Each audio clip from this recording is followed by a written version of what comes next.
Bismillahirrahmanirrahim. Alhamdulillahi rabbil alamin. Wa bihi nasta'inu ala umurid dunya waddin. Wassalatu wassalamu ala sayyidina Muhammadin wa ala alihi wa sahbihi ajma'in, amma ba'd. Hadaratil muhtaramin wal muhtaramat, Bapak Ibu hadirin dan hadirat jamaah subuh Masjid Al-Amanah, wabil khusus DKM yang saya muliakan.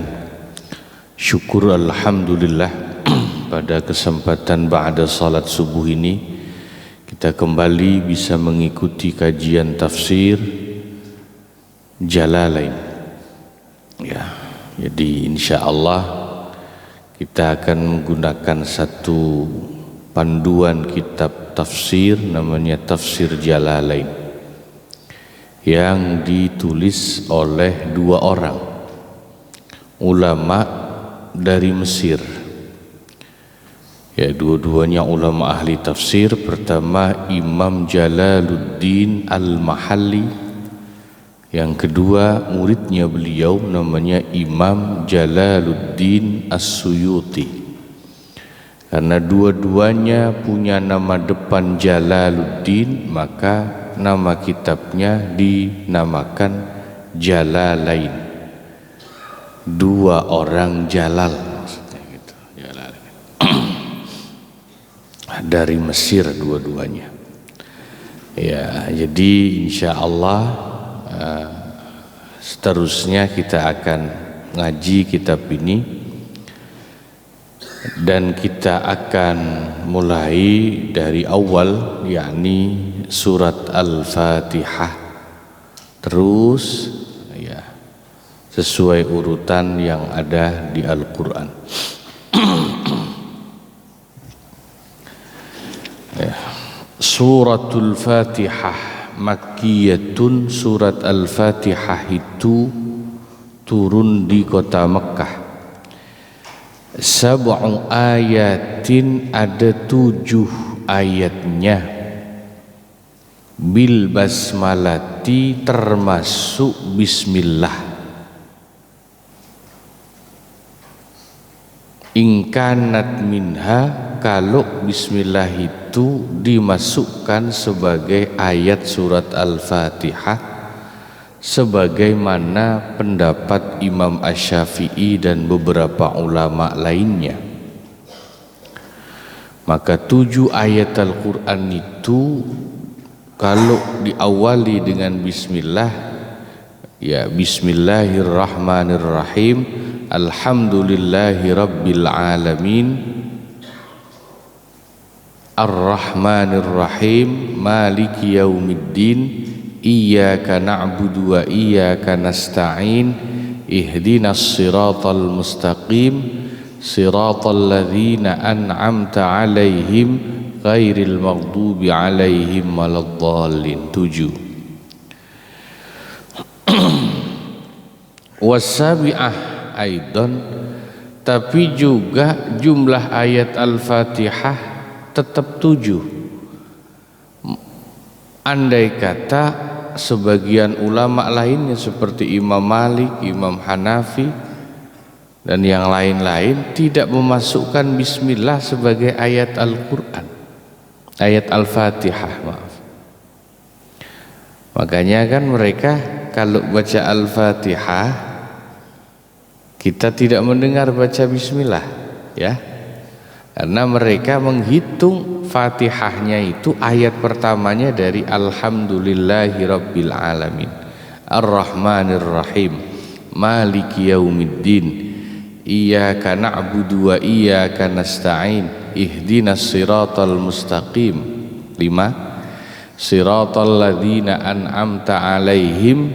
6. Ghairil maghdubi, satu ayat sendiri, ghairil maghdubi 'alaihim waladdallin, tetap 7 hitungannya. Meskipun Imam Malik, Imam Hanafi tidak menjadikan bismillah sebagai ayat dari Al-Fatihah. Sebab ayat terakhirnya dijadikan 2 ayat oleh mereka. Ihdinas siratal ladzina an'amta alaihim 1 ayat, ghairil maghdubi alaihim waladdallin 1 ayat. Jadi tetap 7. Maka dari itu surat Al-Fatihah yang artinya membuka disebut juga dengan nama surat As-Sab'ul Mathani, 7 ayat yang selalu diulang-ulang dibaca setiap salat. Itu nama lain dari Al-Fatihah, As-Sab'ul Mathani. Nah, surat Al-Fatihah ini juga punya nama lain yang banyak, seperti dijuluki Ummul Quran, Ummul Kitab, Al-Kafiyah, dan lain-lain. Ummul Kitab atau Ummul Quran artinya induknya Al-Quran. Kita akan memasukkan Bismillah sebagai ayat pertama dari surat Al-Fatihah, mengikuti pendapat Imam Asy-Syafi'i. Wa yuqaddaru fi awwaliha qulu. Setiap ulama yang menulis kitab tafsir ketika memulai penjelasan surat Al-Fatihah selalu mengatakan wa yuqaddaru fi awwaliha qulu, dan ditakdirkan di awal surat Al-Fatihah kalimat qulu. Qulu artinya bacalah oleh kalian.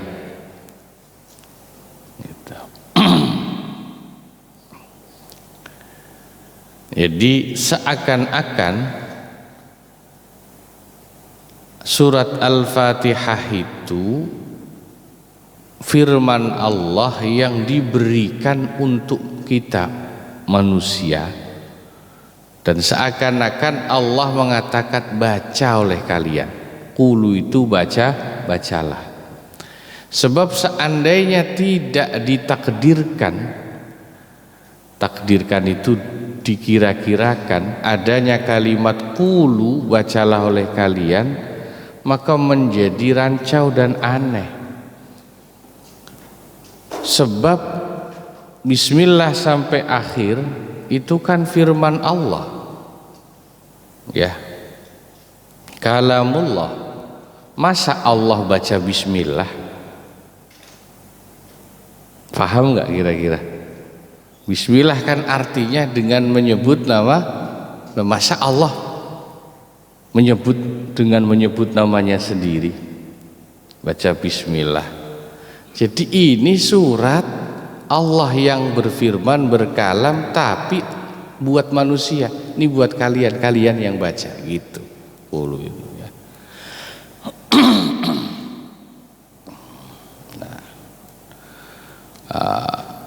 Tentu banyak sekali hadis-hadis riwayat yang menjelaskan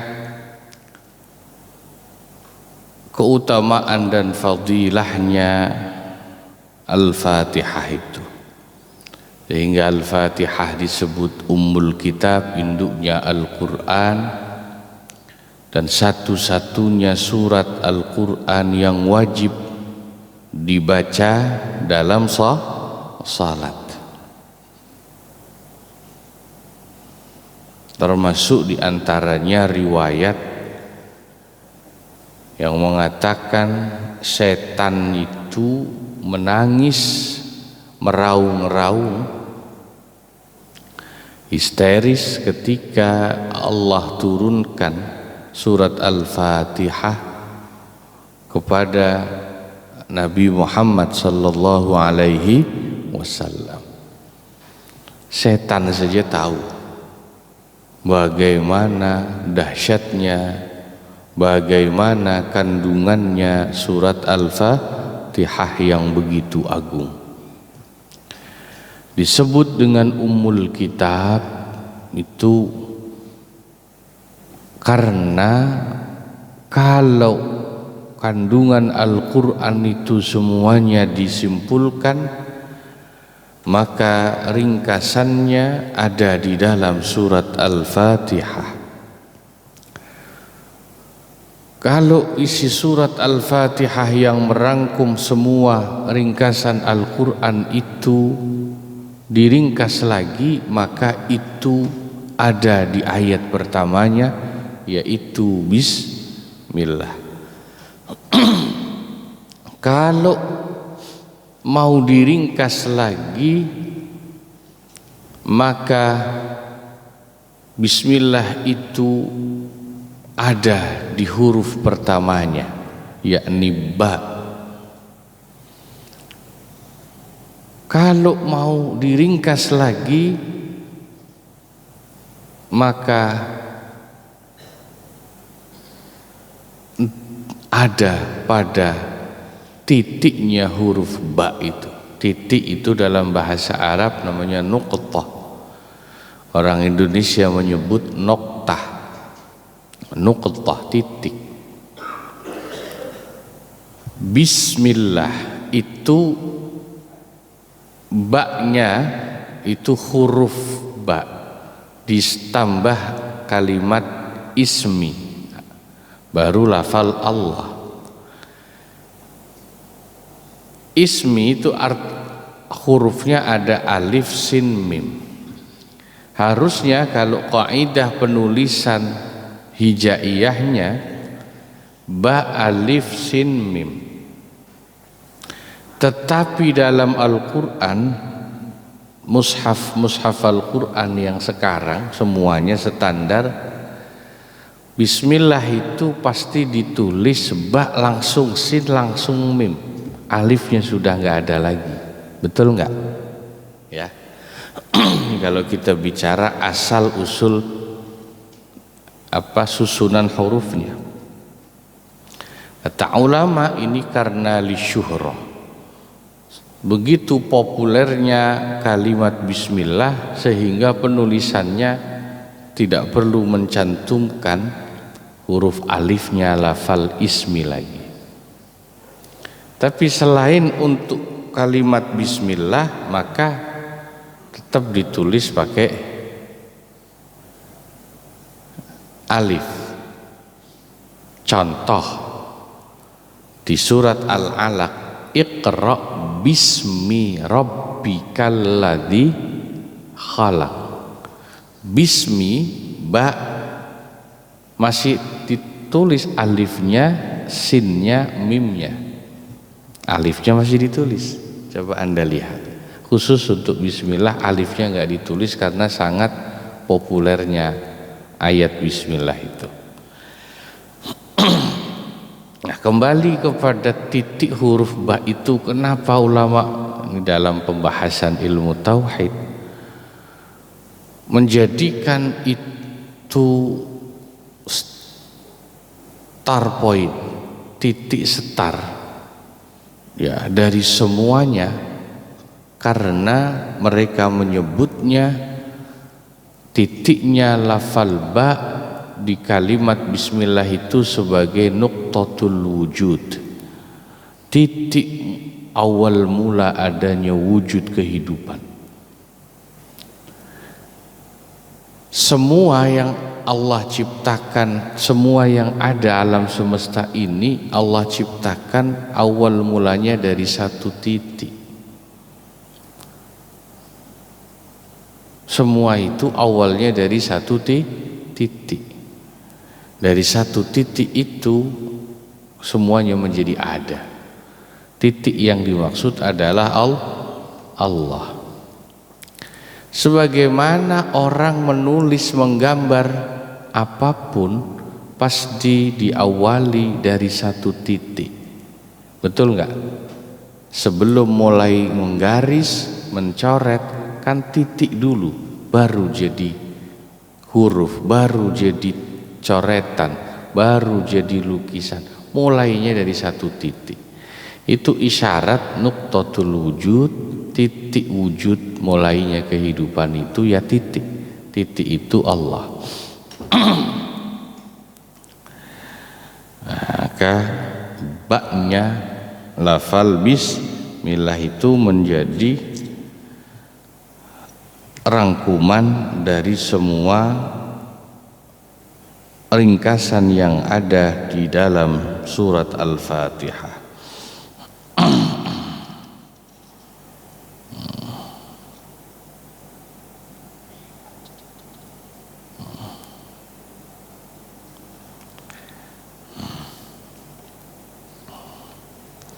Ya, baik, kita baca. Bismillahirrahmanirrahim. Bismillahi dengan menyebut nama Allah.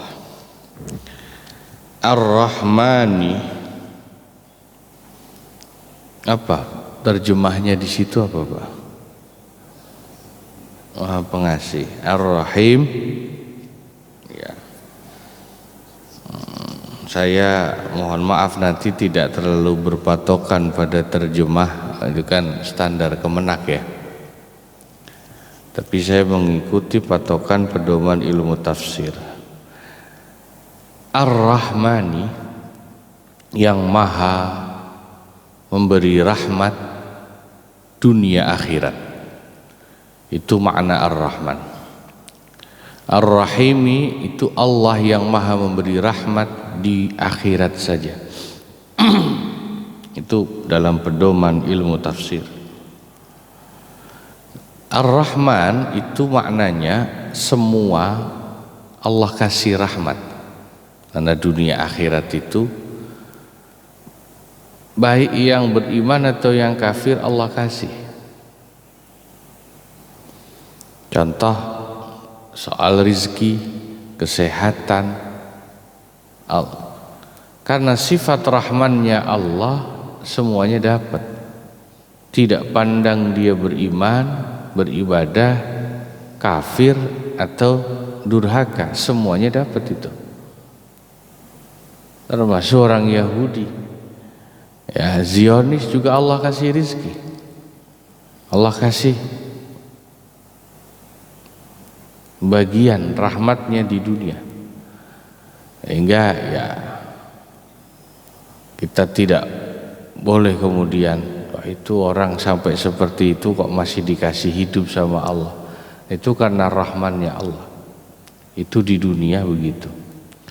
Tapi kalau Ar-Rahim, Allah maha memberi rahmat hanya di akhirat saja, khusus kepada orang-orang yang beriman.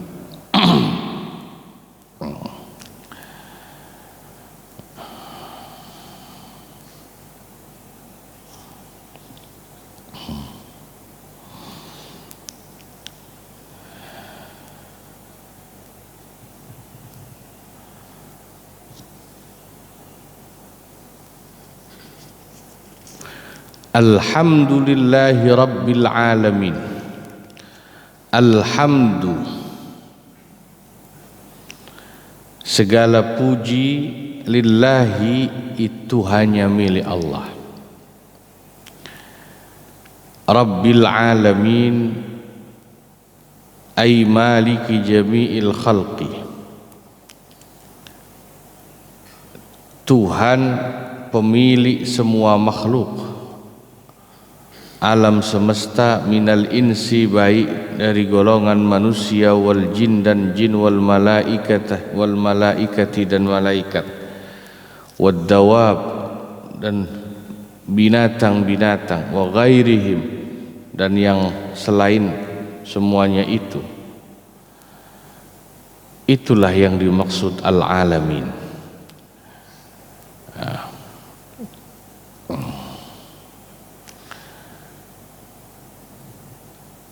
Alhamdu itu alnya di samping dalam ilmu nahwu menunjukkan makna ma'rifah, juga alnya lil istighraq.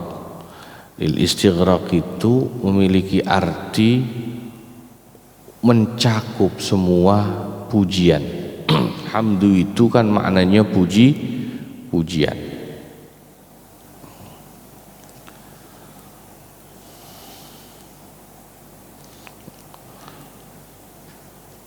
lillahi itu hanya milik Allah.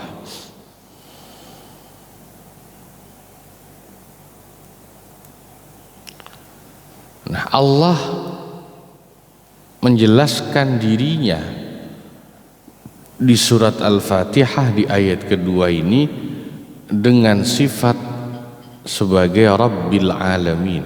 Dia memiliki sifat Rabbil Alamin. Ini kalau di ayat pertama Allah menjelaskan dirinya dengan dua sifat. Pertama Ar-Rahman Ar-Rahim. Makanya kalau doa kita dalam doa kunut, khususnya kunutnya kunut nazilah, memohon Allah timpakan azab untuk orang kafir, untuk orang Yahudi, untuk Zionis, para ulama mengajarkan jangan pakai kata birahmatika ya arhamar rahimin, sebab rahmatnya Allah itu isinya kasih sayang. Misalnya tadi nih doa kunut nazilah ya, meminta keselamatan, boleh pakai ya arhamar rahimin, birahmatika ya arhamar rahimin. Tapi kalau lanjutan doanya ya Allah, Allahumma ahlikil kafarah wal musyrikin wal yahudiyin wa man walahum, ya Allah binasakan orang-orang kafir, Yahudi dan sekutunya. Allahumma baddid syamlahum wa farriq jam'ahum wa aqlil adadahum misalnya.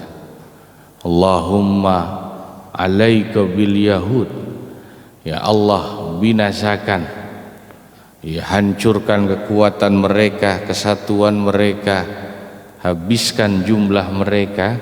Itu tidak kurang pas kalau kemudian doanya ditutup dengan birahmatika ya arhamar rahim, karena konotasinya menghancurkan, mengazab itu lawan dari rahmat. Nah, kalau mau doa begitu yang tepat ditutupnya dengan sifat-sifat Allah yang menunjukkan kekuatan untuk membinasakan. Misalnya ya Jabbar, ya Qahhar, ya Aziz, ya Muntaqim, ya Muqtadir, gitu ya. Nah itu ini sama kayak begini, ya Allah binasakan mereka dengan rahmatmu, kan gak pas Pak, kira-kira kan begitu ya. Ya kita mohon ya Allah binasakan mereka dengan kekuasaanmu, kekuatanmu, dengan azabmu yang pedih, gitu. Di ayat kedua Rabbil Alamin ini menarik, di samping tentu alhamdulillah itu adalah fondasi kedua dalam Al-Quran. Kalau pertama fondasi tauhid itu bismillah, semuanya itu diawali dengan titik, satu titik yaitu Allah. Makanya bismillah itu konklusinya, kesimpulannya adalah kunci tauhid. Semua itu pesan utamanya adalah bermula dari satu titik yaitu Allah. Bismillah itu konsep tauhid. Nah, di ayat kedua pokok-pokok yang dikandung dalam ayat alhamdulillahi rabbil alamin adalah bahwa semua pujian itu hanya milik Allah. Tidak ada yang berhak dipuji dan pantas dipuji kecuali hanya Allah.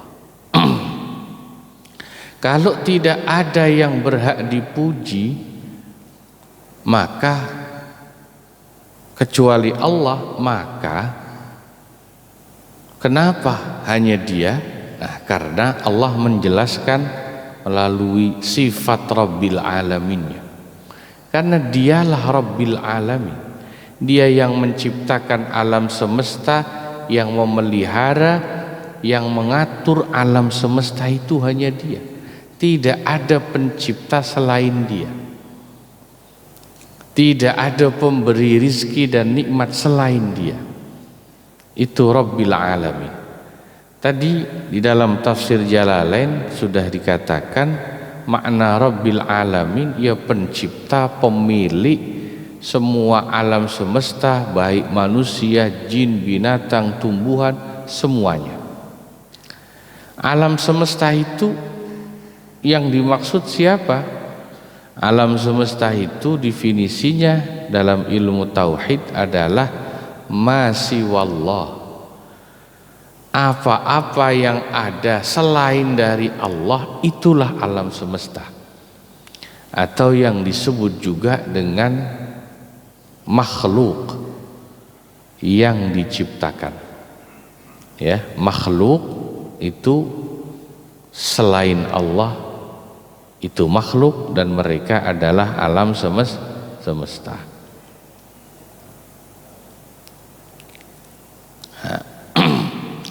Ini juga sebetulnya sangat erat kaitannya dengan konsep tauhid.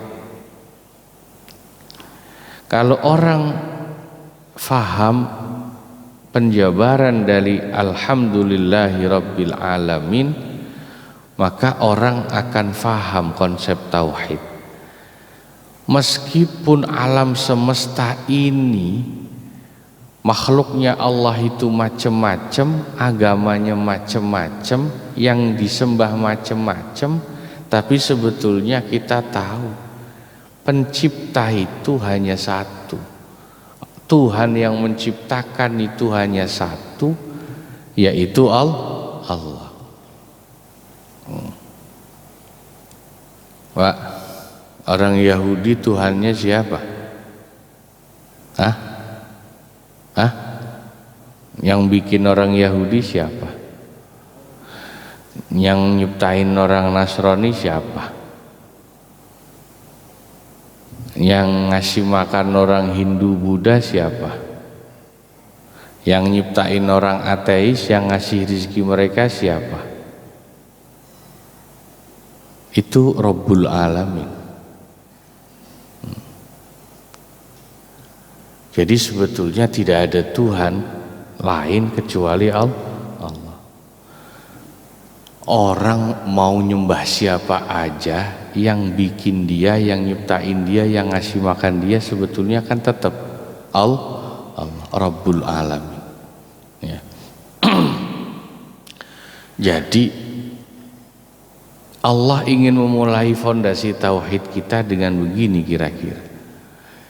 Kita ngelihat orang boleh beda agama, boleh beda aliran apapun yang disembah, dia sama kita beda, tapi kita sebetulnya tahu dan yakin Tuhan semua itu sama, Rabbil Alamin. Kita tahu nggak ada Tuhan selain Allah. Bahkan kan Al-Quran sendiri menjelaskan orang-orang kafir, orang-orang musyrik di Mekah yang menyembah berhala itu, kata Allah kepada Nabi Muhammad SAW, wala in sa'altahum man khalaqas samawati wal arda la yaqulanallah. Mereka, kalau kau tanya Muhammad, para penyembah berhala itu, siapa yang menciptakan langit bumi, mereka pasti menjawab Allah. Mereka juga tahu yang nyiptain itu semuanya Allah.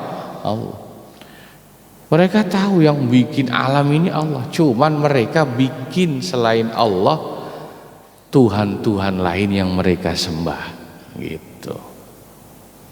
Yaitu berhala yang mereka ciptakan sendiri. Nah, maka nanti dari dua ayat ini, yaitu Bismillahirrahmanirrahim dan Alhamdulillahirabbil alamin. Ya, kalau yang pertama itu awal konsep tauhid sekaligus konsep rahmatnya Allah, kedua adalah Rabbul Alaminnya Allah. Maka kemudian dielaborasi dua ayat ini oleh para ulama menjadi satu konsep, ya, dasar dalam Islam.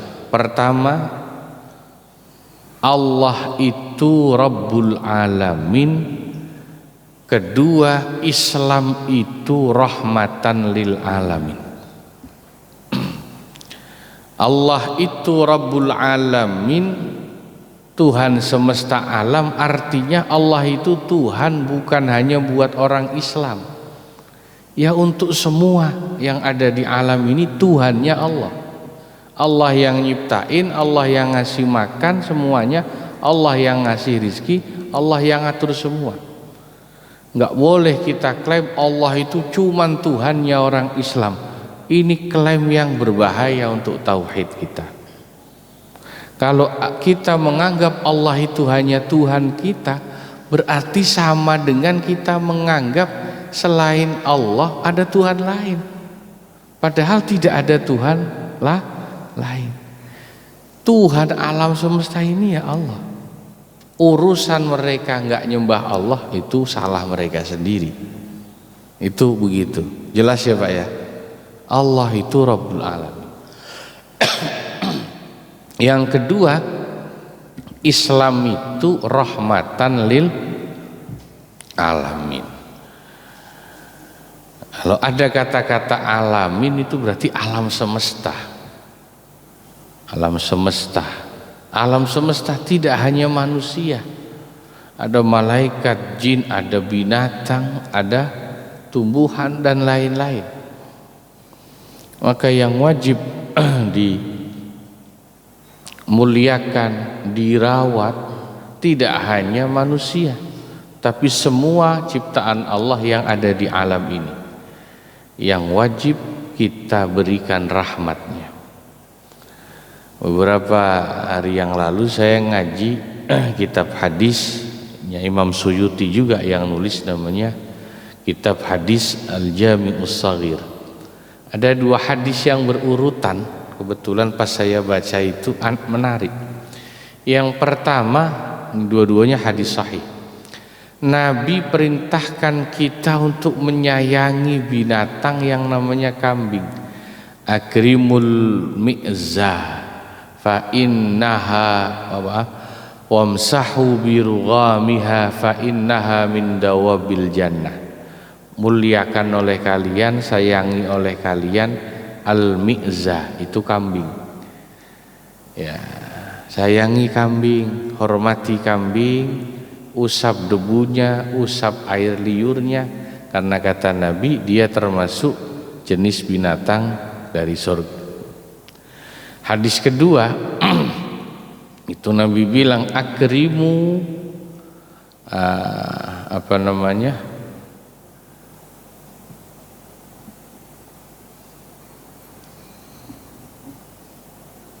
muliakan oleh kalian gandum, roti, raghif ya, roti. Karena roti itu mimbarakat sama, berasal dari keberkahan yang turun dari langit, yaitu air hujan yang menghidupi gandum, bahan roti itu, wa kharaja min barakatil ardi, dan dia tumbuh keluar dari keberkahan yang ada di bumi, disirami hujan dan ditumbuhkan oleh bumi. Ini tentang tanaman. Yang kedua, pertama binatang, kedua tanaman.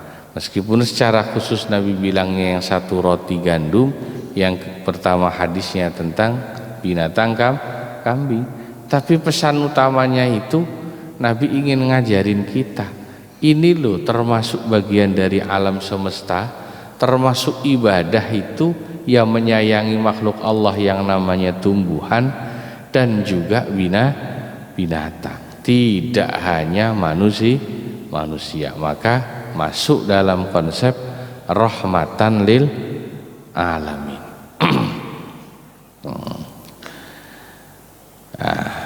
Sebelum kita lanjut, saya agak kelewatan dikit tadi.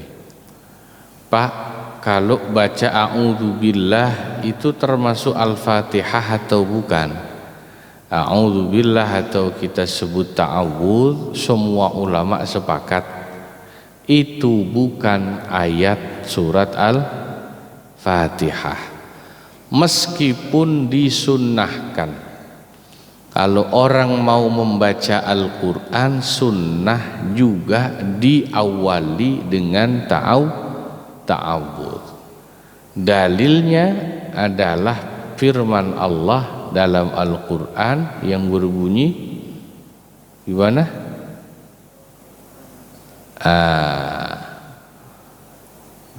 Idza qara'tal Qur'ana fasta'idz billahi minasyaitonir rajim. Kalau kau membaca Al-Qur'an, berta'awudzulah kau dengan menyebut nama Allah dari godaan setan yang terkutuk. Jadi ta'awudz tidak termasuk surat Al-Fatihah, tapi disunnahkan. Kalau kita baca Al-Quran, ya Al-Quran itu ya ayat apa saja, termasuk Al-Fatihah. Maka kalau teknisnya dalam salat, kalau mau baca ta'awudz sebelum Al-Fatihah juga sunnah, tapi dengan bacaan sir atau pelan, tidak dibaca keras, dan hendaknya diberi jarak antara ta'awudznya dengan bismillahnya. Ada saktah latifah, ada berhenti sejenak supaya membedakan bahwa ta'awudz itu tidak termasuk ayat dari Al-Fatihah ya. Ini saya jadi ingat kalau bahas ta'awudz itu. Dalam kitab tafsir itu ada riwayat cerita. Ya, artinya a'udzubillah kan aku berlindung kepada Allah dari godaan setan yang terkutuk. Setan itu di Al-Quran dijelaskan ada dua jenis.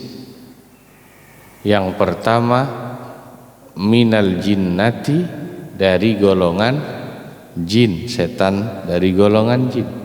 Wan nas, yang kedua setan yang bisa pakai celana jin, alias setan dari golongan manusia. Kadang-kadang kata ulama, setan yang kelihatan yaitu setan bangsa manusia itu kadang-kadang lebih susah dihadapin. Kalau setan dari golongan jin yang tak kasat mata, itu kalau kita berta'awudz kepada Allah, berdoa berlindung, insya Allah kita dijaga.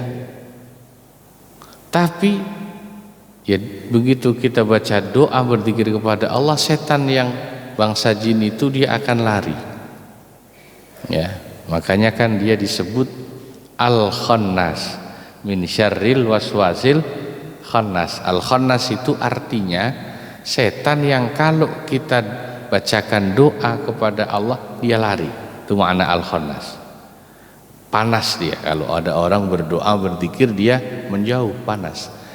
Tapi kalau setan wujud manusia, kita bacain doa anteng aja dia Pak, nggak mempan tuh kadang-kadang doanya ya.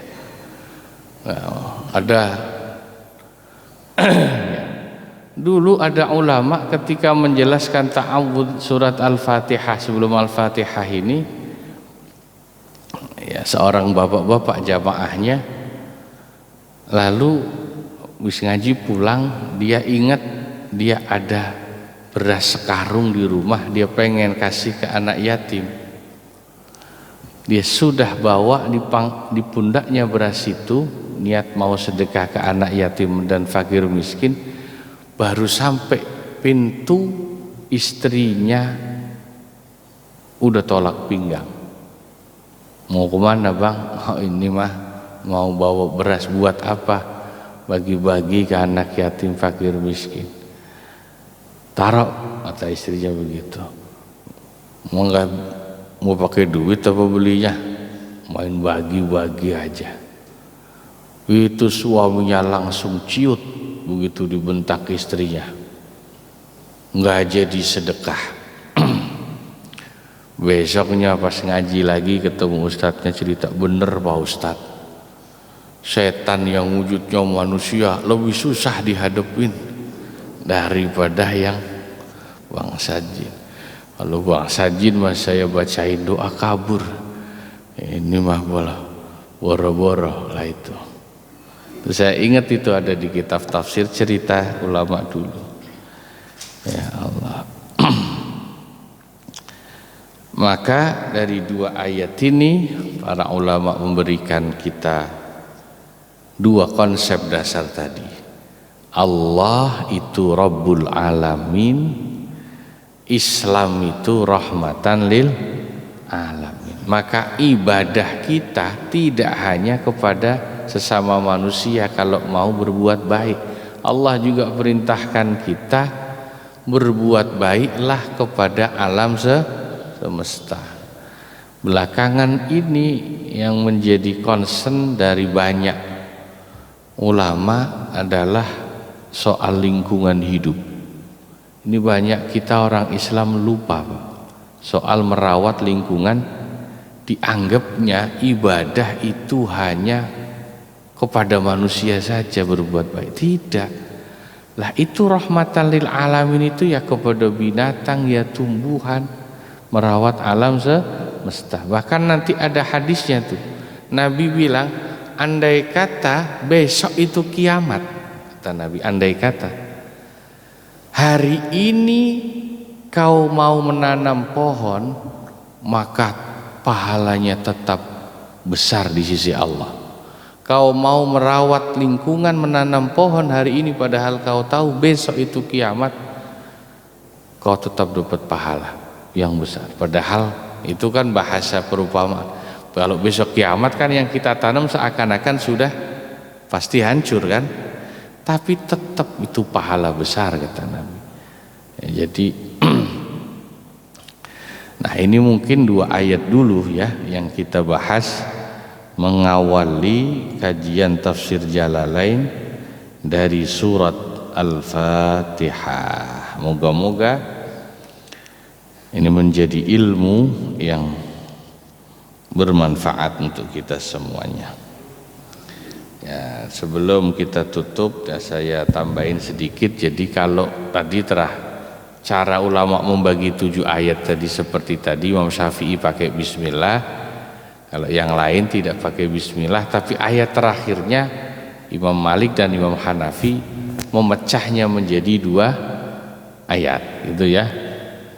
Makanya biasanya kalau di Saudi mereka mazhab Imam Malik, Imam Hambali, karena dipecah jadi 2 ayat maka wajib berhenti.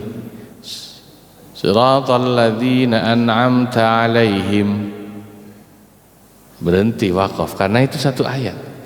Ghairil maghdubi alaihim waladdallin, gitu kan mereka bacanya ya. Nah kalau di Imam Syafi'i kalau kita pakai bismillah maka sebaiknya tadi itu disambung. Kalau kita sebaiknya nyambung kalau pakai bismillah. Siratal ladzina an'amta alaihim ghairil maghdubi alaihim waladdallin. Karena Imam Syafi'i menghitungnya itu 1 ayat. Ya, ini dari cara membacanya. Baik, kalau mungkin ada yang ingin ditanyakan saya persilahkan.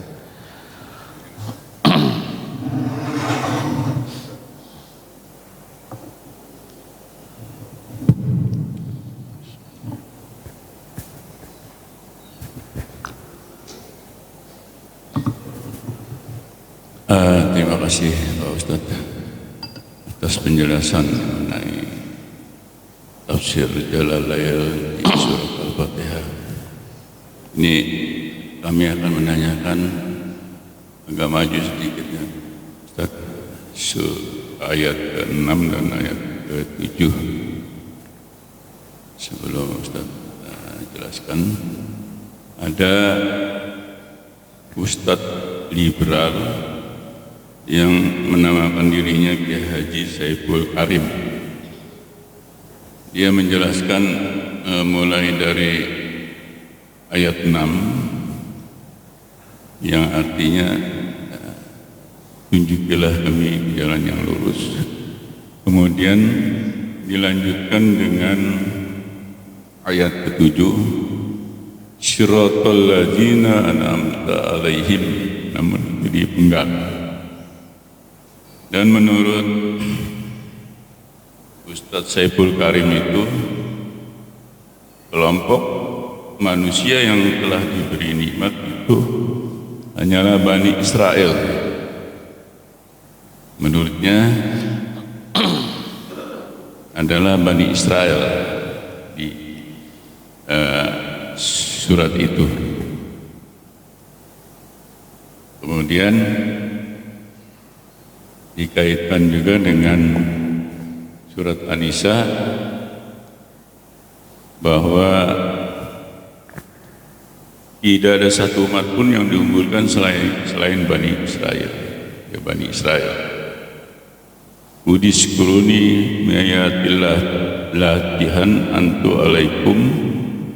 Jadi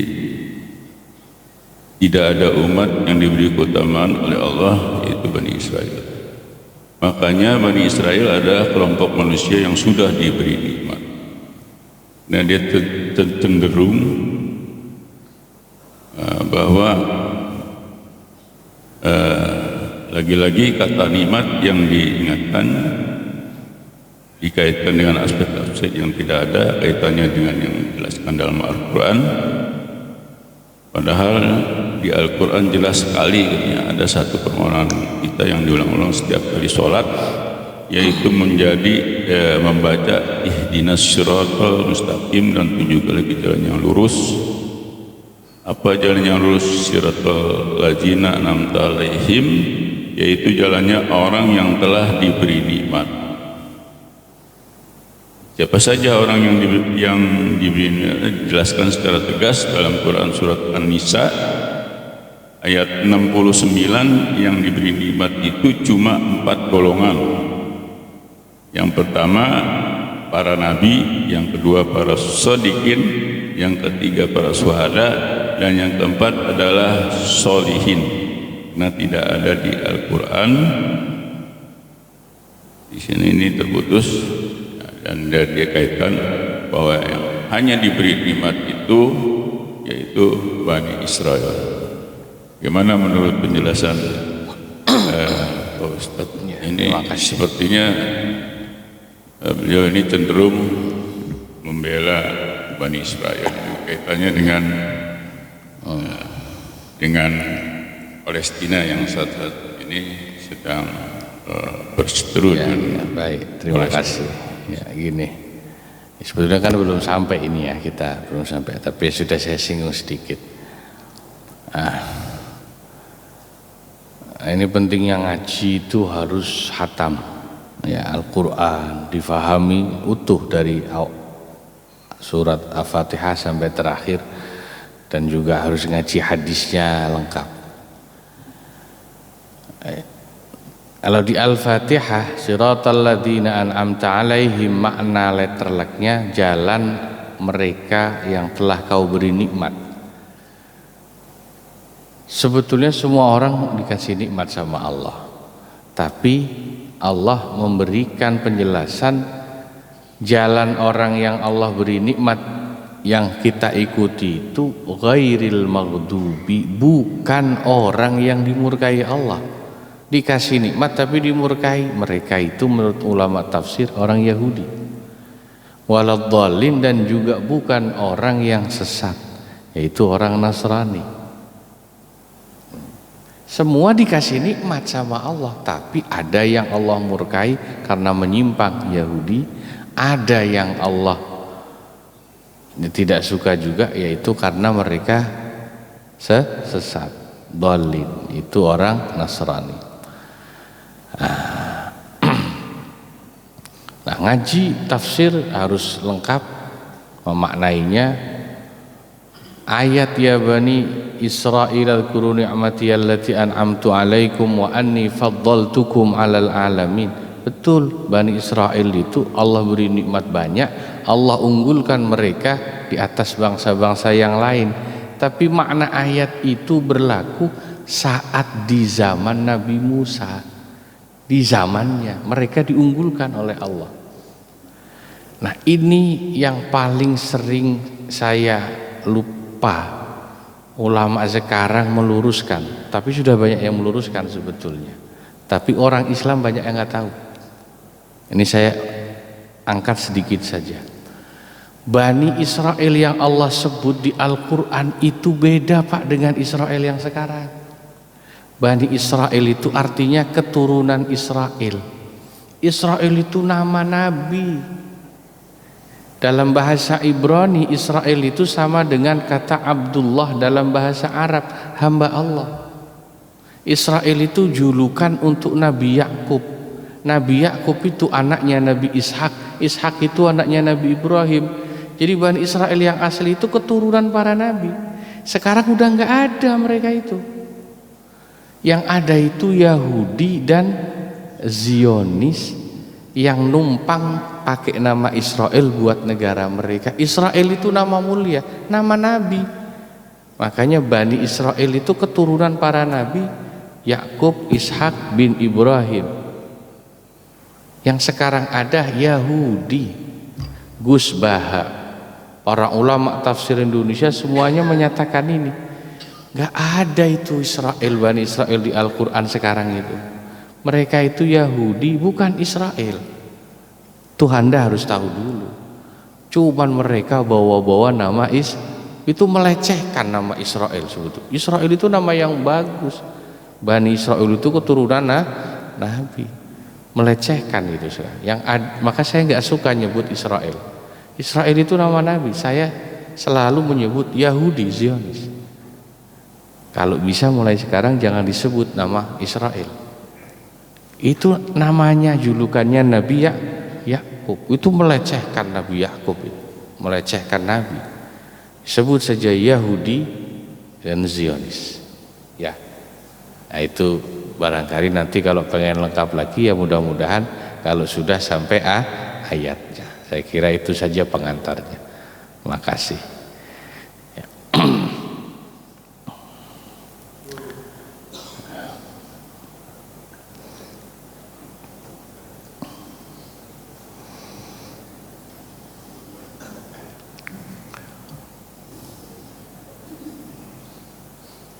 Assalamualaikum warahmatullahi wabarakatuh. Waalaikumsalam. Terkait dengan ayat Alhamdulillah, segala puji hanya milik Allah. Kemudian dengan realisasi saat ini ada yang memberikan apresiasi kepada orang-orang yang telah melakukan sesuatu yang baik. Sebagai seorang muslim, untuk menghindari bahwa itu hanya milik Allah, karena seperti apa Ustaz? Terhadap orang-orang yang memberikan apresiasi, atau itu kan memberikan ujian kan? Kira-kira Ustaz. Terima kasih. Niatnya justru untuk memuji Allah. Kita wajib berterima kasih kepada orang. Justru kita bisa sempurna memuji Allah kalau kita berterima kasih kepada orang. Niatnya mengamalkan hadis Nabi, malam yashkurin nas lam yashkurillah. Siapa yang nggak bisa terima kasih sama orang, justru dia belum bersyukur kepada Allah. Jadi sebetulnya tidak ada dikotomi. Justru dengan berterima kasih kepada orang, kita baru sempurna memuji Allah. Karena apa? Kita tahu dasar tauhidnya. Semua itu adalah milik Allah, tapi Allah wujudkan dalam bentuk kebaikan itu melalui orang. Pujian ini kita tahu hanya milik Allah, dan justru karena ingin memuji Allah kita amalkan perintah Nabi, harus berterima kasih kepada orang yang sudah berbuat baik, yang hakikat kebaikan orang itu dari Allah, dilewatkan dia kepada kita. Jadi justru itu mengamalkan perintah Nabi. Ya, saya kira itu sudah jelas ya. Nah, begitu. Baik. Cukup barangkali. Kalau tidak ada pertanyaan, mudah-mudahan manfaat. Mari sama kita akhiri dengan membaca doa kafaratul majlis. Subhanakallahumma wa bihamdika asyhadu an la ilaha illa anta astaghfiruka wa atubu ilaik. Wa sallallahu ala sayyidina Muhammad wa ala alihi wa sahbihi wa sallam. Walhamdulillahi rabbil alamin. Wassalamu alaikum warahmatullahi wabarakatuh.